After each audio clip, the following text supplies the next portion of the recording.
So remember how I said earlier in this speech that the farmers need to give up their farms before 2030, specifically that year? Yeah, so that's not a coincidence. That year doesn't come out of nowhere. So that year is basically the deadline that our global elites have given our country and will probably give you to abide by these new regulations. And that agenda is called the 2030 Agenda.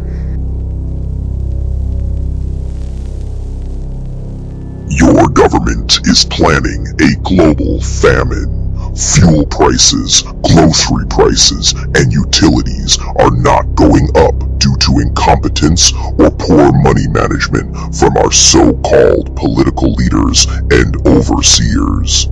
It's all intentional and part of an agenda. Yes, you guessed it. Agenda 2030 and Agenda 21. Global governance is what the 1% are aiming for, and they're about 85 to 95% into accomplishing their goals.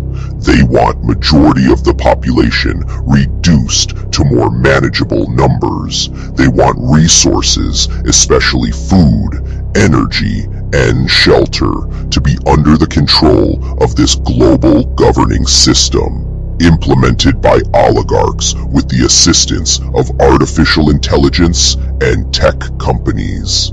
We are all in for a rude awakening, and most of us are still asleep and divided by pettiness. My religion is better than yours.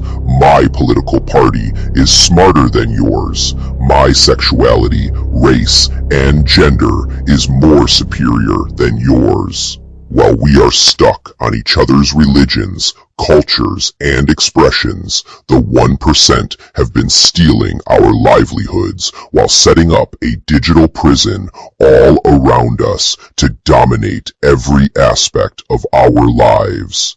We go into a full depression. Everything is going to shut down. Bill Gates has already bought up, and other globalists, most of the farmland. They're planning to only give you the bugs and the garbage and the poison during this. And then it's going to be a new plague, a new virus.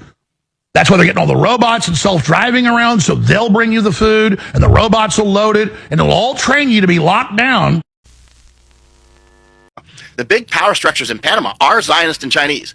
The main power force that's trying to create the depopulation, that's Zionist, that's open, that's death jabs, that's knocking out the fertilizer, for instance. Iran did not knock out Nord Stream, right? Iran did not get, Germany to blow up their nuclear plant. What are they trying to do right now? Create famine. They want to create famine. They want to reduce the global population. They want to control the remnant using AI and that sort of thing. Weather manipulation, geoengineering is, Dane Wigington's always talking about, which is absolutely important.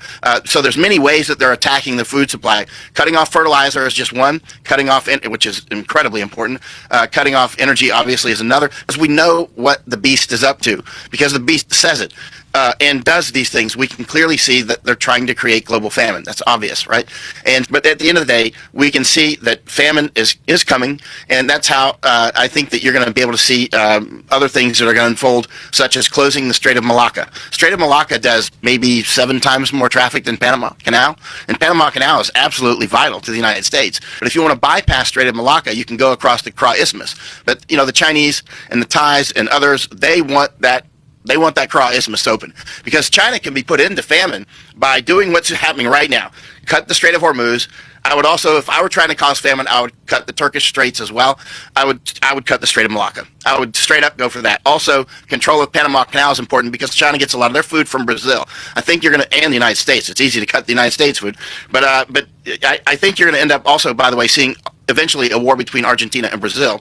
And this is going to be related to the food and also the interoceanic corridor, the bioceanic corridor that's down there that goes through Brazil, Paraguay, Argentina, and Chile. And there's a huge fight going on between Zionists and Chinese, by the way. That's a sub-fight and all, well, it's pretty huge, but as I say, a sub-fight, it's massive. But it's massive, but it's invisible to most people. The oligarchical groups, the big ones that are really fighting each other in sharp relief are Zionist and Chinese Communist Party oligarchs and Russians, and there's others as well. There's quite a lot. There's not. It's a jungle. There's a lot. But the people that are destroying their own water infrastructure across Europe. There's even a website that tracks water infrastructure being removed. So that's actually Zionist, and they're really open about it. They don't hide it. So as soon as you say that, of course, they start with the accusations. But you're the one saying it. You know what I mean? You're saying it and physically doing it.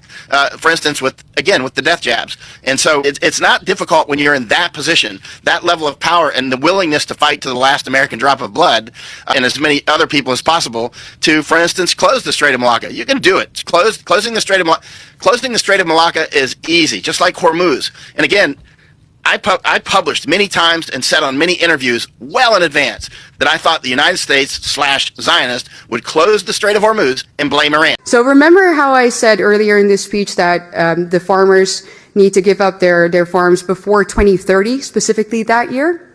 Yeah, so that's not a coincidence. That year doesn't come out of nowhere. So that year is basically the deadline that our global elites have given our country and will probably give you to abide by these new regulations. And that agenda is called the 2030 Agenda. And now I have a slide showing you what that entails. So the 2030 Agenda is a United Nations agenda. So there we go. Everybody is part of the United Nations, right? The entire world. And this agenda consists of 17 what they call sustainable development goals. And when you take a look at them right there, you're like, well, what's wrong with that? You know, they all seem very noble. No poverty, no hunger. Who could be against that? However, if we take a closer look at how they actually want to accomplish all of this, anybody with 2 functioning brain cells realizes that this cannot happen unless there is an active and maybe even forceful redistribution of goods, foods, property, and our rights, which basically comes down to the obliteration of all of our basic liberties and our rights. And these goals, as I said, are not restricted solely to the Netherlands. They are global. And that's where we see their true motive. The people behind this want to establish a one world government, a new world order in which they decide what we eat, when we eat, where we travel, when we travel, who we meet, and what we are allowed to spend our money on. Basically, control over every single aspect of our lives. And I'm sure that many of you have heard the famous sentence from Klaus Shwuab, you know, where he says, "You'll own nothing and you'll be happy." Right? Yeah, that's this agenda. So why are the people behind this agenda specifically targeting farmers? Well, it's because obviously they really want our way of life and the things that we eat to radically change. They don't want us to eat foods that make us strong. They want us to eat synthetic meat created by Bill Gates. They want us to eat bugs. They want us to drink soy milk so that we become weak and obedient, and we do as they say, and we buy what they offer. AI data centers are wiping out farmers and ranchers across the United States. It's not only the farmers and the ranchers who suffer during this, but the people who live in the city as well. There becomes competition in power and water. The prices of your power, electricity is going to go up and rise, along with the water as well. Who are going to be the ones that are able to afford this? The big tech companies using our power and our water. Now, during a time of drought, like we are in the western United States this year, there is huge competition for water. Our water this year nearly doubled the price from what it was last year. Now, these farmers and ranchers are going to be in competition with these data centers fighting for water. The prices continue to rise. We're in a drought. Nobody has water anymore. These are the people that are actually growing the food for this country. Yet we want to put it into data and AI. Let me know your thoughts below. I would rather eat food than have data centers in our area. Let me know your thoughts down in the comments below. Comfort slows you down, reach for natural relief. Night and Day Hemp's extra strength CBD pain relief balm melts into aching muscles, delivering warmth you can feel. Soothe your body naturally. Feel free to move again. Night and Day Hemp balm melts away tension so you can enjoy every moment. Feel the difference fast. Real relief, real results. Order now at Night and Day Herbals.